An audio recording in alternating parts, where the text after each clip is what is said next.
We'll get right at it because we have a lot of things to do. We're going to continue the disrupting the pattern process. We're going to be talking about networking. I was going to talk about FBO, but I decided to put that off. There's a lot of questions last week with folks that I was meeting with about networking because of all the events that are coming up. And I decided to pull an audible, and that's what we're going to talk about today because I'm in charge. So there you have it. I'm Dave Lowe. I'm the CEO of isiFederal, and we're doing this with Jamie. That's the other guy that you're hearing. Say hey, Jamie. Good morning, everyone. Hope you're having a good day. We've got some real good things coming your way this morning, and kicking into spring. Things are looking good, and actually we're about halfway through the fiscal year, if I'm not mistaken, Dave. That's exactly right. We'll be talking about that a little bit as well. So, real quick, a disclaimer, because we do have folks that come in from the government from time to time. Last time we had somebody that was a contracting officer with us. So I wanted to make sure that everybody knows that we're not affiliated with GSA or any other agency, and this is provided for informational purposes only. And anyone that pops in here, let's talk freely about it. But it's not an endorsement or any other type of engagement or commitment to buy from anybody, including me or anybody else that's on this call. So now we can dispense with all those things and move on. The numbers that matter most is 162, 527, and 892. If you're not familiar with these numbers, we will absolutely be talking about those in a little bit. As far as what we're going to be doing here, we'll talk a little bit about our sponsors, including isiFederal. We'll review some of the programs that we've done in the past. We do record these, so we'll actually have this one available as well. Current buying patterns. What's happening today out there? What is actually happening with the federal buyers, and what is that pattern? The pattern that happens in the government, what the government tells you to do, and the thing for as far as selling.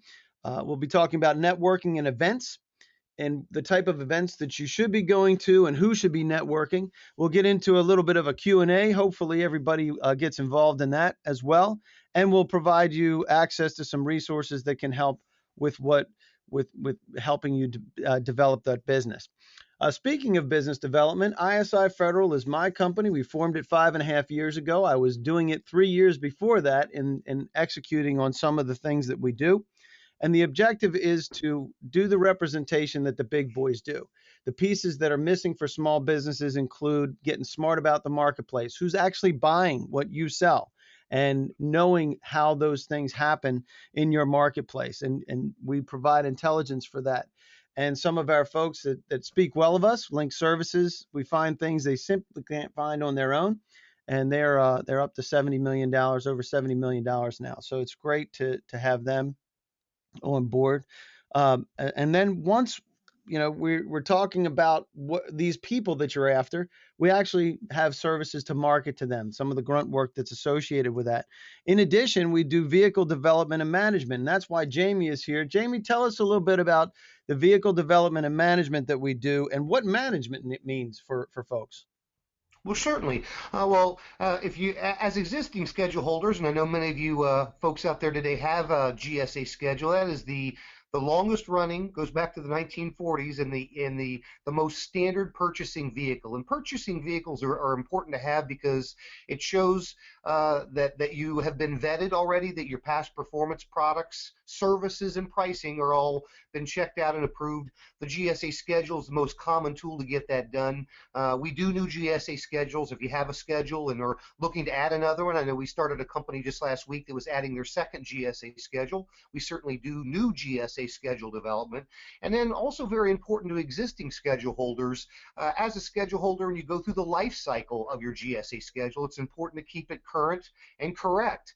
And that can be if you're adding new products or getting rid of old ones, making price adjustments, or what's very important is economic price adjustments, or EPAs, to make sure that you keep your profitability as your cost changes in line with what you're able to sell to the government. We help with schedule management as well as the new schedules.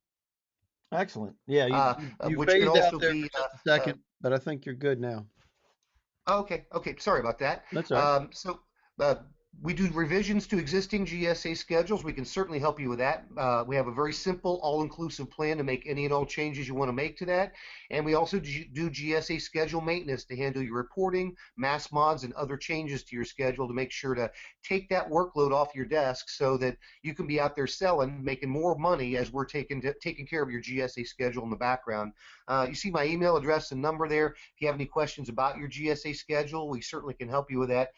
Pick up the phone, give me a ring, be happy to talk with you about that, or feel free to give me an email. We'd like to make sure your schedule stays current and correct and as profitable as it can be.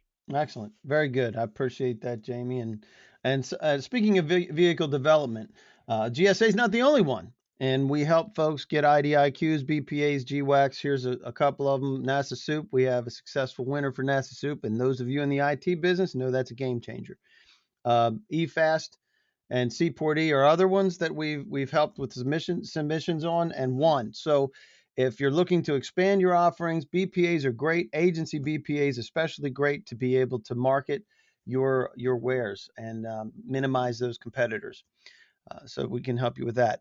Once you have your schedule and once you have your vehicles, whatever vehicles there are, you need to represent to the government. So we can provide you with dedicated representation because guess what? People buy from people they like, and our job is to help them like you.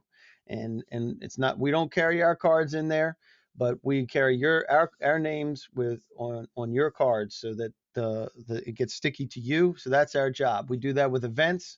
A lot of events happening right now, waving the flag. That's important as well.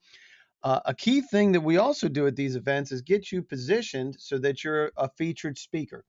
And what this does is it puts you as an industry expert and you're speaking directly to the buyers from a position of authority. It's a great way to enhance the way that you go about marketing yourselves, especially at events that happen. Stalking decision makers, we're actually going to be talking about this a little bit more. Whenever you're at an event, and whenever we're at an event, we go after these guys. We want to make sure we meet them. We make sure that we can have the opportunity to follow up with them.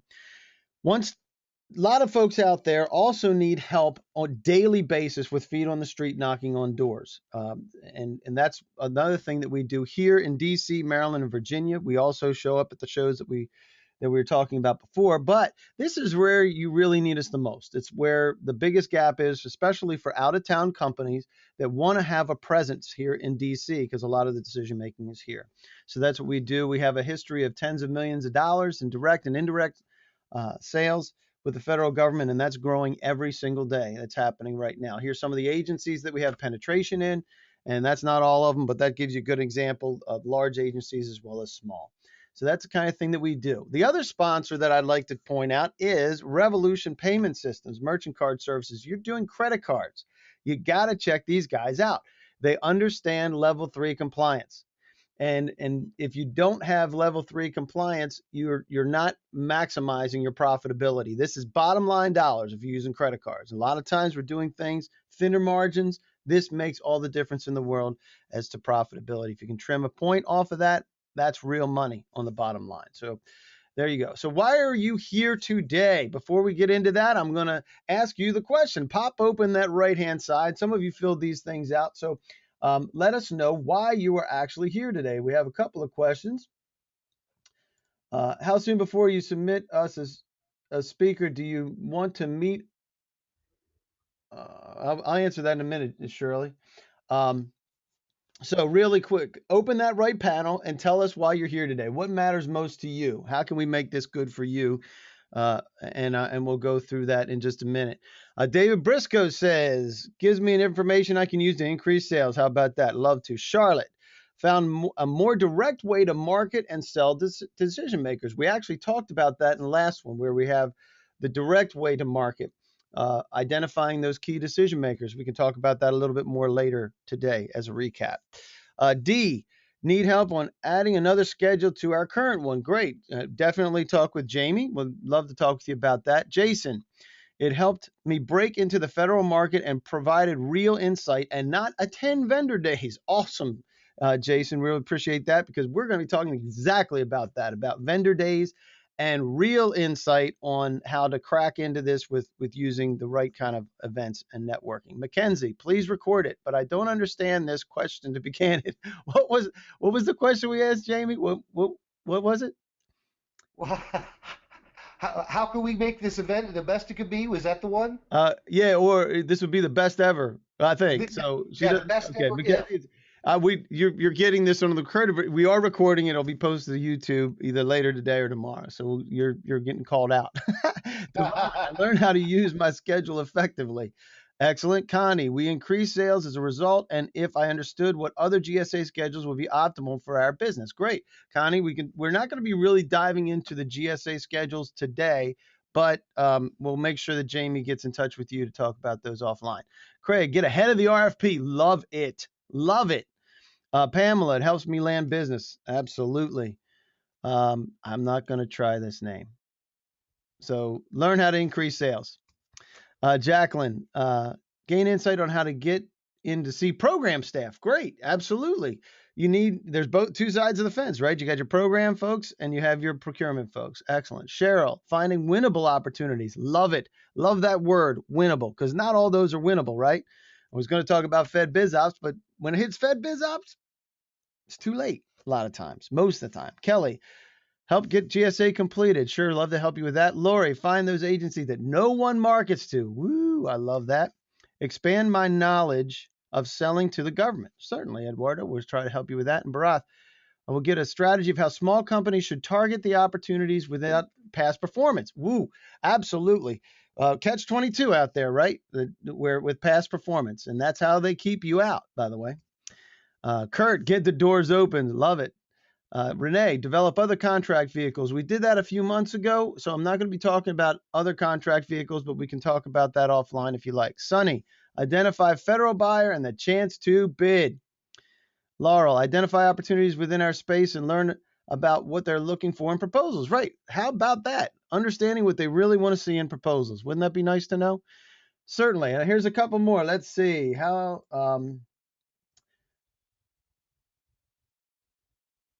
soon before you submit us as a speaker do you want us to meet to determine our area? We need to know your area of expertise before that, Shirley. We need to know what you're doing and how that is. That's to get submitted as a speaker. It takes a little bit more insight. So, sad boos and Oz boos prevent connecting with mid-level decision makers because they want to be the gatekeepers. That's right, Raj. You got that right. They do want to be the gatekeepers. Been swamped for the last couple of weeks, but need to get back in the mix and learn. Love it, Hal. Appreciate you being here. Always love Hal Herwick being here. Reach decision makers for Shirley and Angie. I'm here to increase our sales with GSA. Get the most out of our schedule, certainly. And make sure that you put in, if you dialed in by phone, make sure you put in your phone number and your key in this audio pin. Don't use 13 because that's my old one, but whatever that number is, key that in so we can do some dialogue a little bit later. Here today because we're on Mobus and have no idea how to market the schedule. Welcome, Devon. I was shocked when this became known during a conversation with a small business government employee. I was myself a mid-level employee, and I'm here because I feel like I'm stymied by small business gatekeepers who prevent small business owners like me from communicating with people who are on the same level as I was when I worked for the government. Raj, you were on fire today. And Jim Collins from Aerosafe Products, DLA Dibs, winning bids with specific agencies. Love it. Anybody else want to pop in? Just let us know. We'll make sure we get you there. Make sure that you key that in and that we can unmute you because we definitely want to do that. 93% of the folks that register for these need help with business development, and that's one of the primary focuses is helping you with the business development. One of the ways that we kind of give to gain is guess what? Go log on to isiFederal and download the free ebook. Everything we talk about comes from the principles that are in here. It's a pretty quick read. It's not anything real deep, but it gives you some ideas of doing that. Within this book, we have a 12-step review, and we're going to be talking about building relationships with all of the stakeholders and leveraging those relationships. I call it Limerick. It's leverage. That's the L in our Limerick process. Leverage relationships. If you don't have relationships, you can't leverage them. So let's talk about how we can get some of those. The numbers that matter most, 162, 527, and 892. Most of you know what these numbers mean. This number is September 30th of this year, next year, and the following year. If you are an entrepreneur that's new into this government space, expand your horizons to not just look for the next 6 months. Great for 6 months. Better to look at 18 months, because guess what? There's 2 Septembers in them. Look at these spikes in September. Every one of these illustrate a significant increase in contracts across the board in every single industry, with the exception of produce that I've seen, because produce is grown in the summer. Can't grow it in the winter. That's okay. Fine. Can't grow in September. That happens in the summer. But everybody else that's not selling produce, pay attention, because just about all of your contracts are going to be executed in September, at least in the last quarter. For most, the vast majority of new projects that are coming down are going to be there. Your rebid for contracts going to be there because they were rebid back. They were bid originally back in that time. So the 5 years come up, boom, you're off to the races. But guess what? If you're not positioned right now, you're not going to be accessing it. There's $280 billion in the next 162 days. And if you're not actively in front of these people, you're 6 months behind your competition. And we'll be talking about the competition and disrupting the current pattern. The current pattern is your competitors winning. And how does this happen? We were just talking about this. Raj was bringing it up. Get a GSA schedule. This is what they tell you to do. This is a good idea. This is a good idea because it shows the baseline for at least getting into the federal space, that you know that they can rely on you and you're pre-approved. Then they tell you, go watch FBO, right? This is what they're telling you. If you've met with anybody, you're hearing these things. Go to FBO, monitor GSA e-buy. Of course, absolutely. Do you want to monitor these things? Yes, you do. Meet with the OSDBOs, whatever, Office of Small Disadvantage, Office of Small Business Utilization. Just had their 25th anniversary last week in Washington, D.C. And we're going to talk a little bit about that. Go to small business matchmaking events. This one was in South Carolina. And this is a picture. You sit down and you share your wares. You bring your capabilities. You bring all your giveaways, all that stuff, and you give them to them. And you say, hey, here's what we do and here's how we do it. And you meet with those folks. And then they tell you to register for the prime vendor databases. How many of you have registered for the prime vendor databases? And how many of you have gotten one return phone call from that? I want to hear it. You let me know, and I'll eat my words. The vast majority of these folks never ever get anything from vendor registration. And then finally, the capabilities statement repository. Hey, give us your capabilities. Anybody want to know what that repository looks like? Bam, that's what the repository looks like. It's a circular file. If you're following this pattern, you are going to lose. And this is the recipe for disaster for following. There's ways to be able to utilize this pattern for your benefit, but you can't do it by doing it what they said. And I forget, who was that? Was Raj was saying that the SADBOs and OSBOs prevent connecting with mid-level decision makers because they want to be the gatekeepers. Absolutely true. And not being able to penetrate, right? And Raj says, there have been many face-to-face meetings. No work has come off face-to-face from meeting at these events. I agree, because that's not what those events are for. Those events put you in the pattern, and you got to disrupt that pattern. So what's happening now? We talked about this before. People buy from people they like. Your job, find them and get them to like you. That's it. If that's the answer, and we all know this to be true, people still buy from people they like. And the agency past performance, all those things. Can't get past performance unless somebody actually likes you first, right? So the current pattern is the federal buyers already have the resources.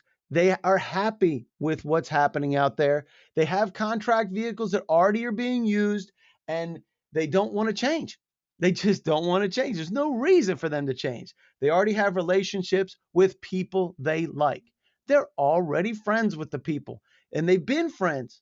They've been business relationships that are working for many years. and the vault is locked for you because they don't want to change. And if you don't disrupt this pattern, you're going to wind up being in the same place. So who are they buying from? If you have an 03 fact schedule, I'm talking right to you right now because you know who MCOR is and you know the rest of these folks on this list. These are the winners. These are the people that are winning. And I'll tell you a secret. 80% of the people that are buying from these people can be swayed. 20% you're never going to get, but 80% of them you can. So you got to get to the ones that you can change. How do you do that? You got to find those people behind that. These are the people that are buying on 03 fact. If you want in, you better disrupt that pattern. We'll talk about that specifically in this. And I just want to say this. When I thought about this disrupting the pattern, it was back in October, November last year. And I thought about how it works. And whatever we do has to be on course with changing people from the way that they're moving to a new direction. Sometimes we just have to knock them off center just a little bit to get noticed. And other times we have to bang them over the head with 2x4s and use crowbars to get in the doors. So in this, we're going to be talking about networking. Before we do talk about networking, we're talking about some of the things we talked about in the past. Real quick, Jamie, I want you to recap the GSA changes that have happened over the past couple months. There's some significant ones, especially for professional service holders. Tell us about that. That's exactly right. There's a migration process underway, and all professional service schedules are going towards what they call PSS, or professional service schedules. The nice thing is, as we process schedules for many years, actually 10 plus, there would be, you would send one, if you're going after a professional service schedule like MOBUS, and they didn't like the scope of work, they would bounce it back, and they would want you to put it over to a different area. Well, we think maybe this is more engineering-esque. Engineering didn't like it, they'd kick it back. Now they're all going to live under one roof, and that's a really good thing for schedule holders, and that is you'll always find a home for the kinds of services and be able to find it and locate it under one GSA type of schedule, which is professional service schedules. There's a migration process to be able to do that. If you're not already looking into migration, it's something you should be addressing. If you want to look into migration and want some help with that, we can certainly help with that, because there's going to be some challenges in migration. And even though GSA is making up the rule book, I will say sometimes as they go, they don't have all the answers either yet, even though we're coming towards some deadlines later this year. They don't even know. I was right. They don't even know. Right. How about this new policy with the schedules if you lose one? This is really important. This is for all schedule holders sitting on low numbers and you're getting warning letters from GSA. You got to get your numbers up, because if your schedule gets canceled due to lack of no sales or low sales or non-compliance, now you have to wait a full year. So you want to make sure this doesn't happen. In the past, if it got canceled, you turn around the next day, start right back into it again, go after your new GSA schedule. Now you got to wait a full year and not have a GSA schedule, and that can be a real problem for, first of all, direct GSA purchases, and secondarily to be able to use that as a credential on your website, your business cards, your literature, to show that you are proven as a approved vendor for the federal government. So if you got low sales, you want to address that right away, and we can certainly help get your sales numbers up. Yep, that's the key. Get those sales numbers up. Love it. Speaking of successful people that are not losing their schedules, we do the reports for GSA Market Cap, and we get this information out. It's reported by SSQ. You can look it up for yourself. What we did is made it a little bit more user friendly. The latest numbers is out there. If you haven't seen it, see what's happening and the reports of what's happening year to date. You can access that at gsamarketcap.us. Last month, we did a review of isiFederal Market Essentials. We told you how to go there. You can go look at isiFederal, the market intelligence, and how to find the people so you can steal some of that green. Get some of the get to these people and start marketing directly. That was one of the questions earlier. Somebody asked about marketing directly to the federal government and how do you bypass some of these. This is exactly how we do it. These are the tools that we use. We develop them in-house for ourselves and turn them into a product. So now you can have them too, and it gives you your priority structure so that you can go after the people that are responsible for the purchases. You'll find that they are in the larger agencies as well as the smaller agencies. What I love about it is we don't pay attention to the agency. We pay attention to the people within the agencies that spend the money. I don't really care because the green is green no matter what. And what I love the best about this is because we go after your competitors' best customers. You can pick them off. You can say, we really compete well against these certain customers. And when we do that, we have their names, we have the number of contracts that they've done, the total sales that they've done with those competitors. This is very important because if you're not paying attention to your competition, you think you are, but you're really not because you can't see it all at one time. This gives you the ability to be able to do that and be able to find the ones that bubble to the top so that you can compete effectively. Email addresses, phone numbers, always included, and they're yours. We're not keeping them. We're not we're not holding on to them. We do the research for you so that you can utilize them. Within this are the key decision clusters. We talked about this before. Your program manager, your program folks. Ed, who's the PM, is on the program side. You got Don, who's the contracting officer, and you have Jill, who's the technical representative, core, COTAR, whatever they call them, depending on the agency. Remember, each one of these folks have different roles, different needs, and different motives for making the decisions that they make. And we need to pitch them the right way. If you're not pitching them the right way, you're going to lose. If you're pitching them all the same way, you're going to lose two of the three because they each have different buying motives. Making sure your capability statement. We did a capabilities review not too long ago, pitching the right motives. If you take a look at this, left-hand side talks to the contracting people. Right-hand side talks to the program people. Make sure your message is concise, that it can be done on one page, that you can hit all of those buying motives to give them a comfort level. They're not going to hire you from a resume. You don't hire your employees from a resume either. You're gonna get to know them. People still buy from people they like, but this will get you thrown out of the pool faster than anything else if your resume doesn't look good. We talked about being relevant and staying relevant, how you can persistently reach these people, making sure that you're touching them, making sure that they know about your contract wins, that gives them a safety net, right? Hey, if they're winning over here, I can trust that they're going to win this, right? Minimizing your competitors using your certifications, whatever certifications you have. If you don't have them, get some and make sure that you include those because they get included in the RFP. You see them. How do they get included in the RFP? We put them in there. You put them in there. Your competitors put them in there. So making sure that you have the ability to do that. Expert status, speaking in front of folks. Somebody asked a question about that as well. Education centers, briefings. Oh man, I love briefings, online briefings, as well as face-to-face briefings, the best way to get people to look at you as a well-respected expert and other things that change their world. These are ways to touch your folks that you're after on a regular basis, on those regular things. Disrupting the pattern on YouTube. There was a question about recordings. You can look back at all the disrupting the pattern of the past couple months. They're all there. Last month we did in the green and looking at how to find those people. All right, now we're to today's topic and getting into networking that works. And really what we're after is figuring out who should be networking. So I'll ask you, who do you think should be networking in your company? Who do you think? And I'll tell you who they are, and you guys can put it over on the right-hand side if you want, but I'm telling you it's everybody. CEOs especially. And this gets into a conversation that I had with one of my clients way back. And this was before the federal stuff that I was doing. It was business consulting that I was doing. And, he's like, I don't go to networking because it doesn't work. There's no business that can be closed at networking. You're absolutely right. That's not what networking is for. Networking is not for closing business.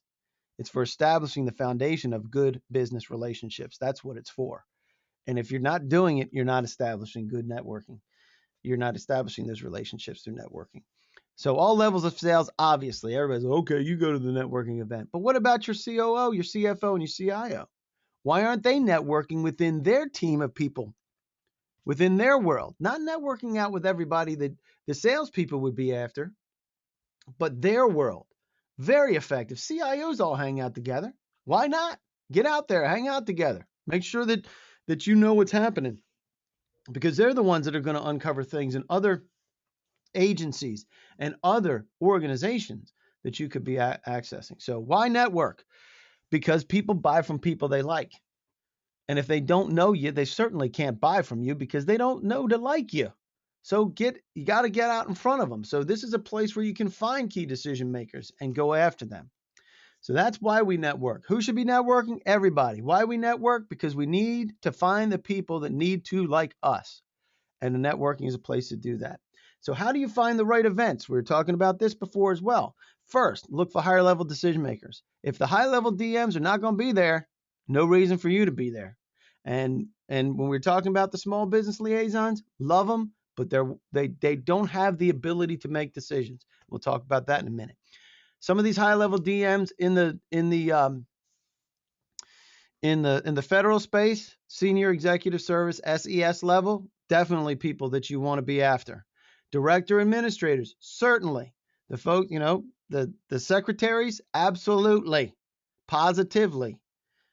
Difficult to reach, political appointees, a little bit of a different pitch, but hey, go after them just the same. Get up there. C-level people, there are CFOs, there are CIOs in the federal government. Absolutely be after those level people. They're the ones that implement things. They're the ones that are driving down the initiatives of the agency on top of the folks. And most importantly, buyers with budget. This is where the rubber meets the road for the small business components. Most of the people that are at those events have no budget. How come you're pitching people that have no budget? If they can't spend the money, why? Why are you doing that? So that they can be the gatekeeper and keep you from the person that has budget? I don't think so. You got to be able to bypass that and get to the buyers with budget. Now, there are events where this happens, and I'll tell you, I was absolutely blown away by the event with the VA put on down in Atlanta. Senior level people were there. Senior directors, definitely. I met them. We got business out of it. After building relationships from that, we have multiple opportunities for future business coming out of that, and being able to work that and do the pieces that are there. I guess it was about 8 or 9 years ago. I was speaking for the Christian Professional Network, and I was one of the keynote speakers, and we talked about the 10 commandments of networking. And they wanted to know how to network. And I was, hey, this is great. Used to do this all the time. Love to help with that. So we created this, and this is actually part of the handbook as well. And the first thing that you need to know about networking is get yourself ready. Have your toolkit prepared. And what I mean by that is, first, preparation trumps rejection. Everybody's afraid of rejection. One of the biggest fears, right? Speaking in front of people, the biggest fear. Rejection's the other. Walking up to somebody and saying, hey, here I am. I don't want to talk to you, right? And the types of things that happen. So preparation trumps rejection. If you're prepared, you will not get rejected nearly as much. So have enough cards, at least 50. I just did an event a week and a half ago, ran out of my cards. And I was pulling out my client cards and giving my client cards and saying, hey, this is it's my name. You can still reach me because my name's on my client cards. But I didn't have my isiFederal cards. I ran out. And I had 50 when I walked in. So tell you the kind of book of cards that I got from that event. So I don't just talk about this. I do these things. So if you have collateral, and I'm not big on collateral, but if you're big on collateral, it's got to be like a trifold, something they can put in their pocket, something that's small, because nobody wants to walk around with a folder in a networking session. And you don't want to walk around with a deck of folders. It's too much. And you're not there to pitch, you're there to develop relationships, right? So here's one of the super hints, and I used this just the other day. Have a few cards, 10, 15 cards that are in your pocket that are blank. So if somebody says they don't have a card, oh, I have one for you. And guess what? This eliminates whether or not they're blowing you off. It absolutely works perfectly every time, because either they're going to fill that thing out or they're not. If they're not, then it's like when you're at a bar and somebody says, well, here's my phone number, and gives you a fake phone number, right? So the idea is, hey, don't give them any excuse not to give you their contact information. And guess what? If they don't have cards and everybody else buys into the fact that they're not going to give out information, or not going to have it, you're the only one at the event that's going to have it. You get that? You've already differentiated yourself by just having these blank cards. Here's another super hint. Here it is. Use your smartphone. names and pictures of the people that you want. Access your CRM if you need to. But I put it in my list and I say, here's who I need to meet. And guess what? I'm terrible at names, so this is a great thing. I always, it looks like I'm checking my emails or checking my texts from my wife or whatever. I'm actually looking, hey, so should I know this person? I recognize that name. Who are they? Boom, right there. They're the directors of this, right? So the next thing you know, then I can be focused in on who these people are, because there's hundreds, sometimes thousands of people at these events, and you don't know who they are unless you have their names, right? So this is one way to keep track of that and keep it easy. So don't be offensive. I'm telling you the truth. I will burn your eyebrows off if I eat onions, garlic, or Doritos. Absolutely burn your eyebrows off. So I'm chewing gum. I'm eating mints. Coffee breath, not so bad, but man, I will kill you with this. So this is one of the things that really will help you in life in general, but it's certainly at networking events. And I'll tell you a quick funny story. We were at an event. It was actually for data breach remediation. It was a seminar event that we were at. We were one of the speakers years ago in San Francisco, and there's this place called the Stinking Rose. It is a garlic restaurant. You can't order anything without garlic in it. So we decided we were not going to do that while we were out there. And fortunately, we didn't. We did it right before we got on a plane, so we gassed out everybody on the plane. But that's one of the pieces there. And don't use bad language, off-color stories, or denigrate others. This is a great policy all around. You don't know who you're actually talking to because you don't really know these people and who else is around you. So just don't do it.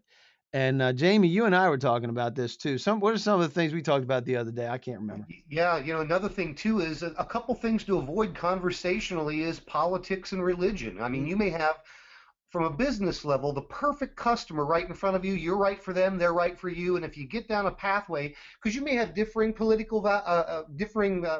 opinions on political values and things like that. And maybe somebody's Democrat, somebody's Republican, somebody loves a president, somebody doesn't like him so much. That could be bad. That could be bad conversation. And it's best to avoid subjects of religion and politics because it can only go sideways. And there's a lot of other good things to talk about other than that. So that's something to really don't touch it with a 10-foot pole because it can be liquid poison and turn your next best customer into somebody that doesn't want to talk with you. Yeah, and I think you had an example of getting on an elevator one time.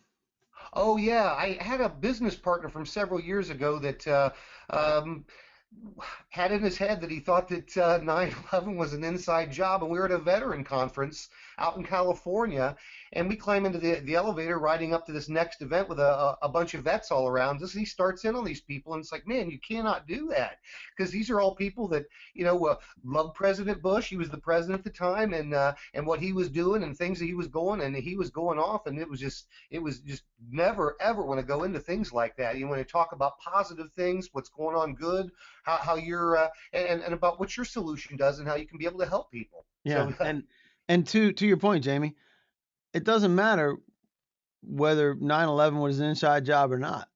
It's knowing the people around you and being cognizant not to discuss things that would make you appear either opinionated or ridiculous. Because I'm not going to debate it whether it is or not, what my belief structure is on it or not, whether I'm a Republican or a Democrat or not. It doesn't matter. Right. The fact of the matter, and it doesn't matter. None of that. You don't want to cross that over. And here I am doing the 10 Commandments of networking.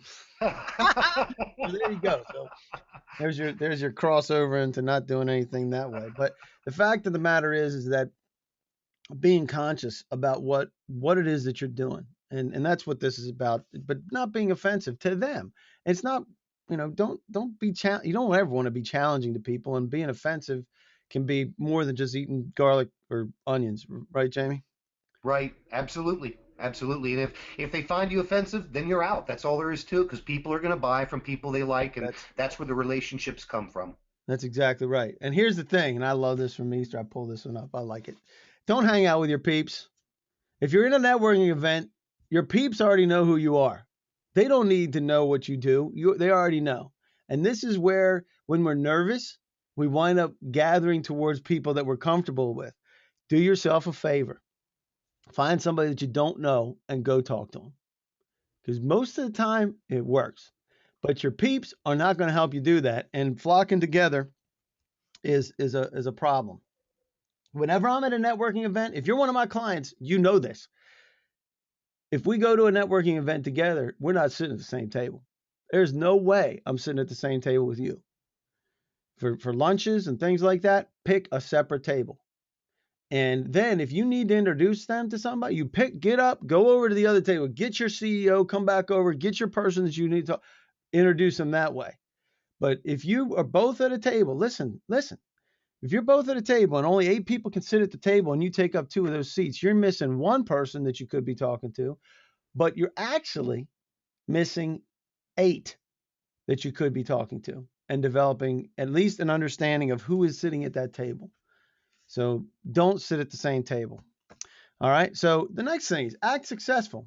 And what I mean by this is you want to look and act like somebody who's worth doing business with.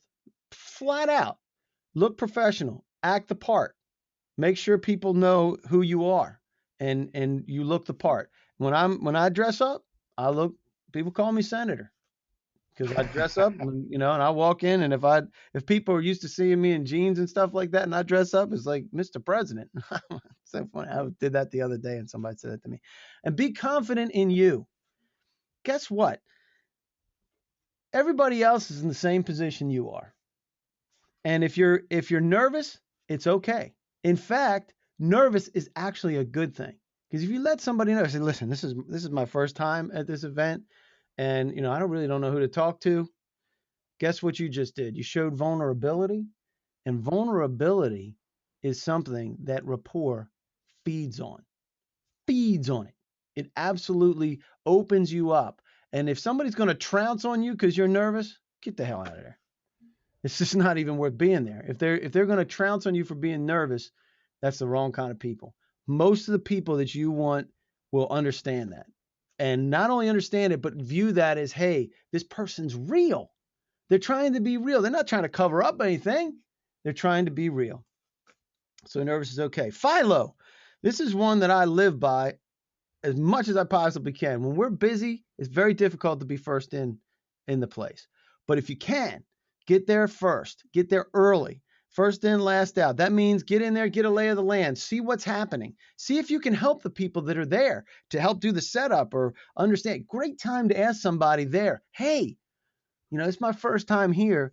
Who should I absolutely be talking to? You might even be talking to the president of the association for all you know. You walk in, you might find somebody, they don't have anybody around them yet. And you're helping them. You're kind of getting into their world. And absolutely ask them who to meet before you leave. That's one of the key things that you can do in any situation. Ask somebody else. Say, I've only been here a couple times. Who should I meet? Or it's my first time. Who should I meet before I leave? If there's anybody that you tell me who I should talk to before I leave, who would that be? What a great question to ask. It's a perfect question to ask because it helps them help you, right? And then stay till you get kicked out. I was there. The event, I'll tell you, the event was at a restaurant, pub kind of thing, a week and a half ago. It was with a bunch of CMS folks that were contracting folks there. And it ended, it was from 6 to 8. I left at 9:15. And I walked out with one of the senior decision makers at CMS for contracts. How did that happen? Because I was there and I stayed there. And he was just hanging out. I hadn't met him all night, but I just wound up talking to him. I've had more great conversations with people at the end of the night. And guess who gets remembered? The people at the end of the night. The people that talk in the front, you better make yourself different if they're going to remember you because they had a deluge of other people, right? I handed out 56, 57 cards. How many of those people actually remembered who I was? Well, after I followed up, they did.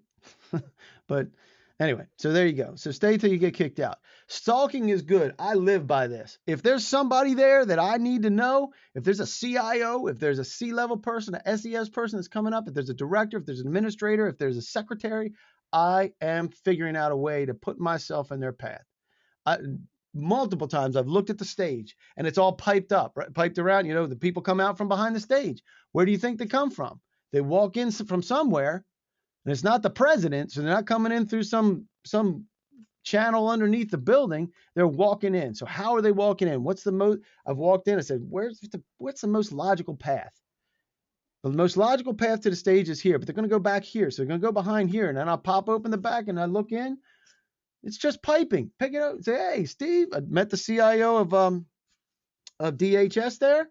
Popped it up and said, hey, just want to say, hey, glad to see you. Want to just wish you luck on the speech. Maybe we can catch up and catch coffee in the next couple of weeks. Sound like a plan? Yeah, sounds great, Dave.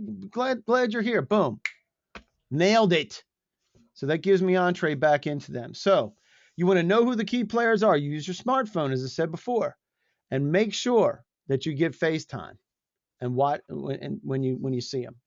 And don't be overly aggressive, right? But introduce yourself to people of influence. And guess what? These are association directors, those folks, if you're doing associations, board members, those kind of things. Look at the board of directors list before you go in there. Make sure they're in your phone as well. And guess what you can do when you meet a key decision maker?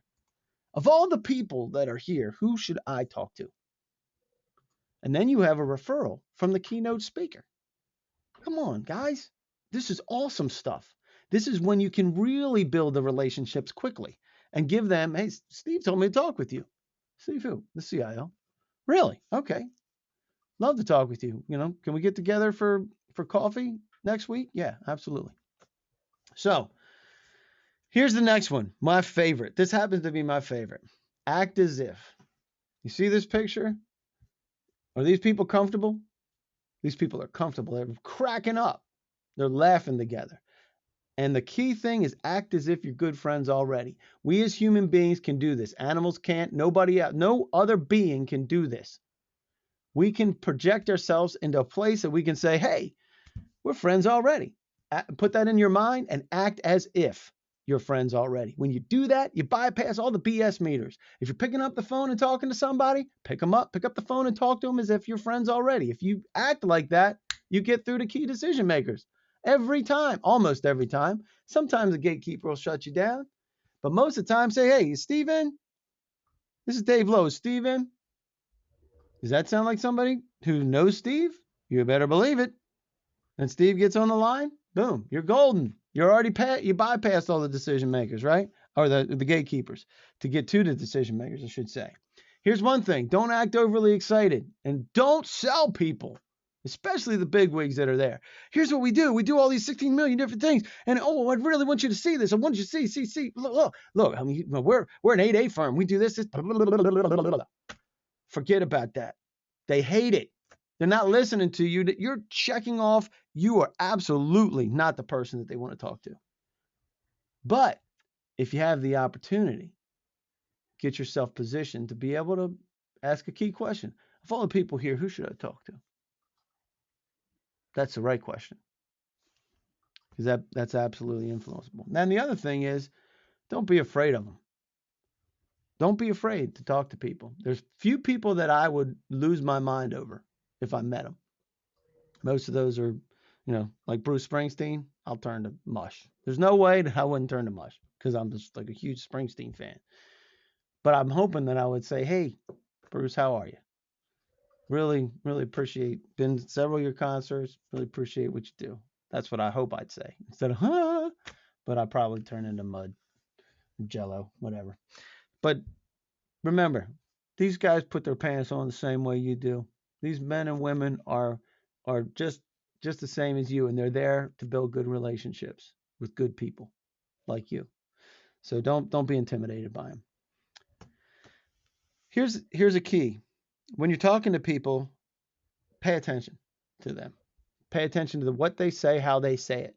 Drill right into be present. It's called being present, listening with intent to understand. And the way we do this, I love this picture. You can see this guy zoned in.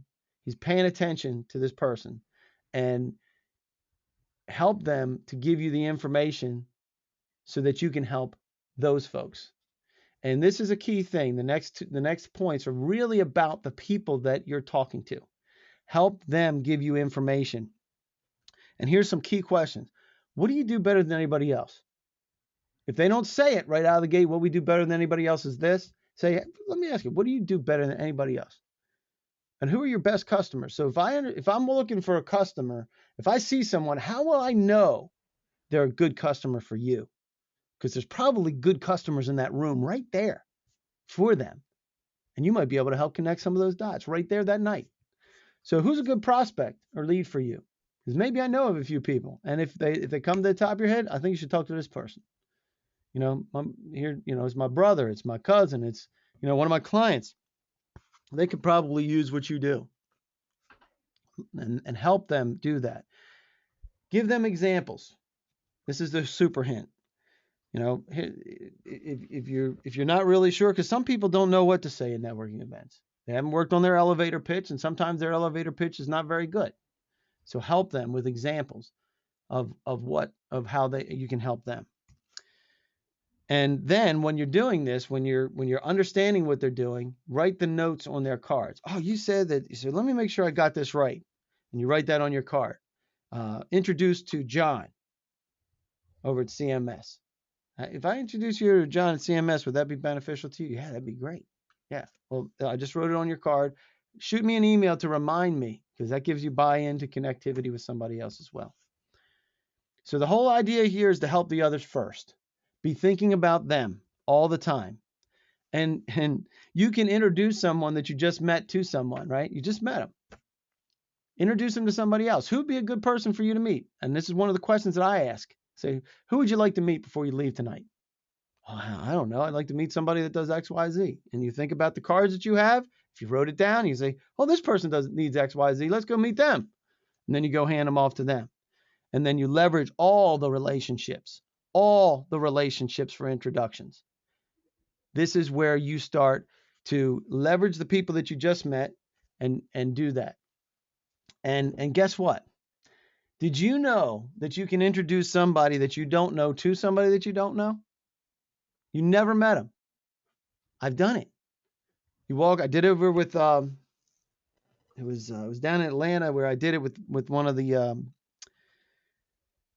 he was the director. I can't remember his name off the top of my head, but I just met somebody and I said, who would you like to meet? He said, well, I'd like to meet the director. He's standing right over there. I said, let's go meet him. And so I went over and I said, hey, Clark, this is Sam. Sam, meet Clark. Clark said he wanted to meet you, and I need to go, but I wanted to make sure I connected the two dots before I have to jump in on this other call or this other meeting or whatever I had as an excuse to walk away. So I just connected him and walked away. So what did I do? I introduced somebody I really don't know to somebody I'd never met. And did it work? Yes, it worked. And guess who gets the brownie points? Booyah, I get the brownie points. And then after that, he came back up to me. He said, that was a great conversation. How do you know? I said, I've never met him before. He said, you're kidding me. I said, exactly right. Because nobody in their right mind would ever introduce somebody that they never met before, especially acting as if they were friends. Nobody would ever do such a thing. And so the director just thought he forgot who I was and gave that guy extra attention as a result. It's a beautiful thing. It's a beautiful thing. So that's what that works. So here it is. These are the first 9. Be prepared. Don't be offensive. Don't hang out with people you know. Act successful. Get in there first and leave last. Stalking is absolutely fantastic. Act as if you know them already. Listen and learn with intent and help everybody else first. Now we can get to the 10th one. Can I get selfish for a minute?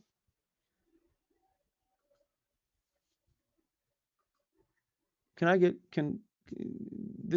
I be self-serving for just a second? What just happened to your mindset when I said that? What just happened? It just shifted completely. And you are so zoned in on what I'm saying. First, it reinforces that I'm all about you. This webinar, everything about you. It's all about helping you. Right now, everything is about helping you. And it's all about them. It draws people into a very, very focused and influenceable state. It's incredible what happens when you do this. Can I get selfish for a minute? And then you have a super highway of rapport. Rapport is the essence of friendship, of people that like each other. They have a high level of rapport. You have the ability to finish each other's sentences. You have the ability to be able to connect without even saying a word. Rapport happens all the time, and lack of rapport happens all the time. Your connection is based on being able to draw people in, connect very focused. Now, can I talk about what I do for just a minute and tell them what you do and let them know how they can help you? If you tell them, hey, here's what we do. We help, it's pretty simple. Folks need help connecting with people in business in the federal government, and we help people connect in the federal government. It'd be a shame if we can't figure out a way to make that work. Tell them how they can help you. A good, what we do better than anybody else is boom, boom, boom. Is there anybody that you know in this place that you feel like I should meet before I leave? Keep it informational, short and sweet. Don't go into long diatribes. Every once in a while, you can go into a story. If they're really zoned in, that's fine. But do not, under any circumstances, pitch them with anything. Like, do you need this? And when you have any orders that I can fulfill? Rubbish. Boop. Stick that aside. That's not why you're there. Do not sell. You're not there to sell. You're there to network. You can close on a meeting, though, and you could do this.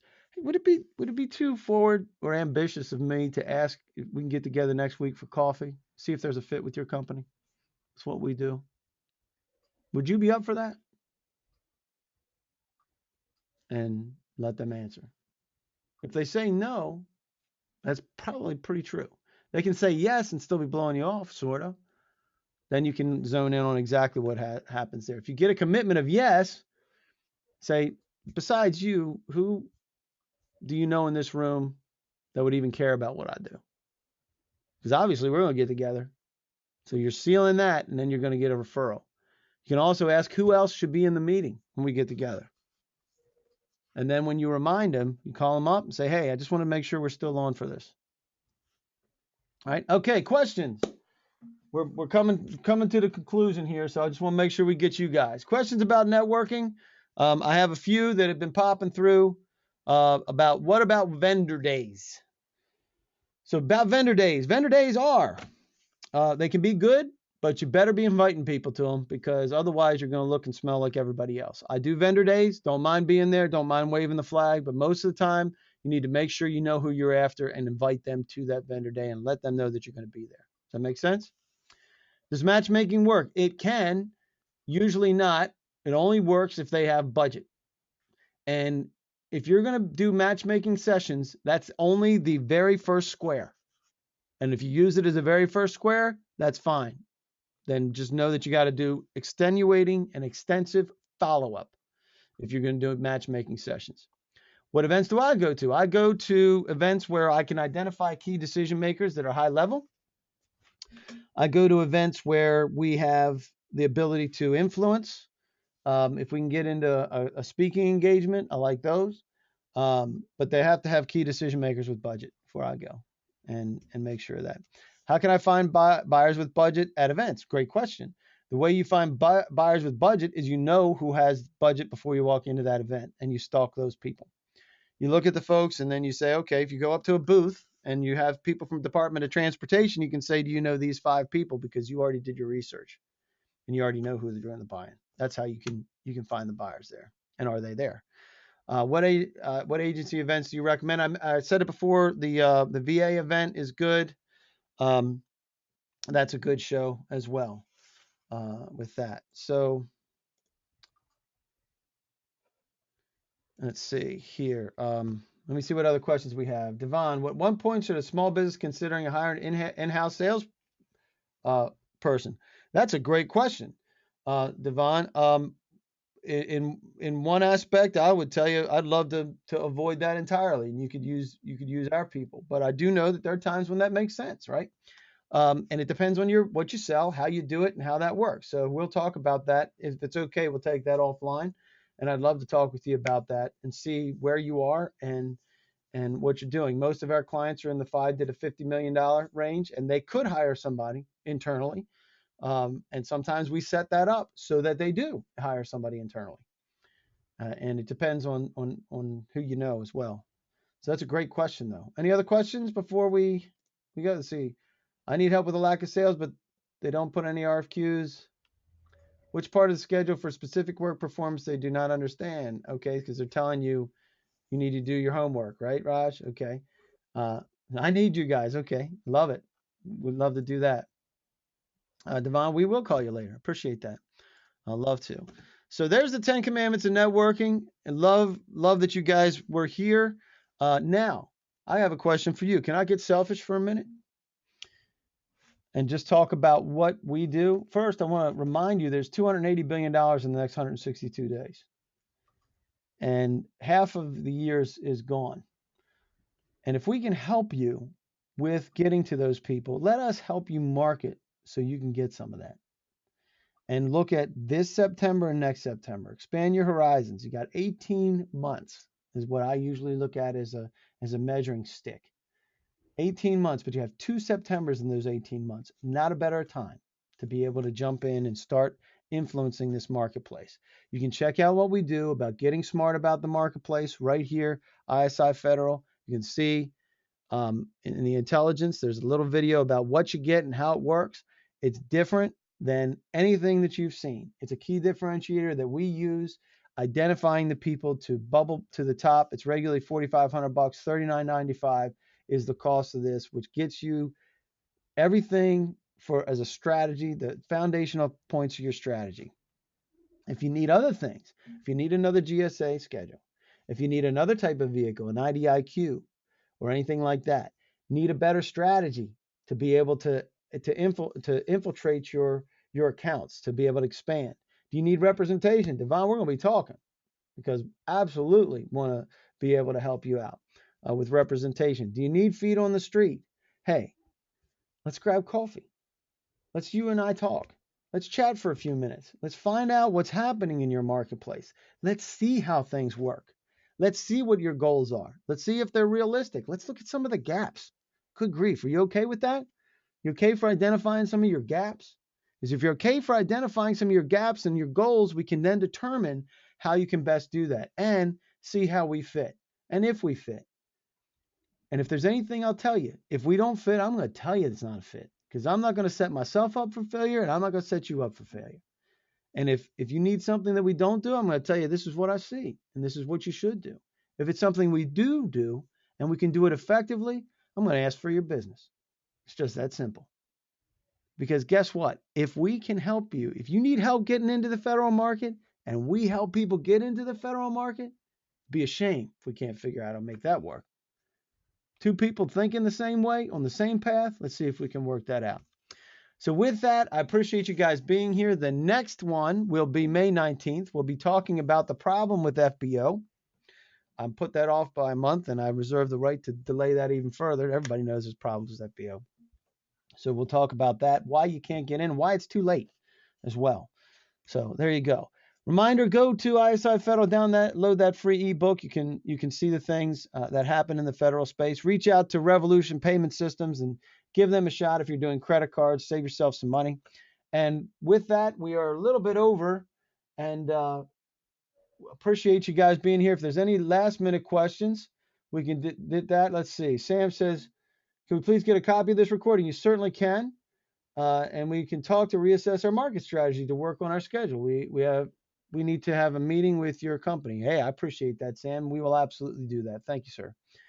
And Ronson needs getting another GSA schedule. Certainly we'll do that. If you need anything else, let us know.